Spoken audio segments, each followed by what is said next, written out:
সরে গেছে গা। এইটা আপনার মানে গুড়ির মধ্যে ছিল, এই লটের ছিল, লট ছিল যেটা এই ওইটা ব্যবহার করার পরে আগে বুঝাই দিছি যে গাছটা আছে অন বালি আছে একটা তো না। আচ্ছা, কেয়ার লাইফ সায়েন্স কোম্পানির তরফ থেকে আজকে এনাদের খেতে এসেছিলাম। তো এনারা এখানের যিনি ফিল্ড অফিসার আছেন আব্দুল হামিদ, ওনার প্রেসক্রিপশনের থ্রু এই কেমেকটা কিনেছিলেন এবং কিনে ব্যবহার করেছিলেন। যে ওনার জমিতে প্রবলেম ছিল মিলিবাগ বলতে আমরা যেটা সাদা মেন্দা বলি, সেই সমস্ত কিছু প্রবলেম ছিল এবং ওনার ব্যবহার করার পরে কি রেজাল্ট এসছে ওনার মুখ থেকেই শুনবো।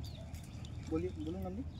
না আমার এইটো দিয়াৰ পিছতে এই হোৱাইট যেটো পোকাটা আছে এই পোকাটো মানে নাইকিয়া হ'ল। মোক দোকানীয়ে দিছিলে যাতে পটলটো যেটো এটা স্পট হৈ যায়, এইটো দিলে মানে স্পটটো নাইকিয়া হৈ যাব, পটলৰ পোকাটো নহয়। সাদা মেন্দা বা মিলিবাগ যেটা, সেই প্রবলেমটাও গেছে।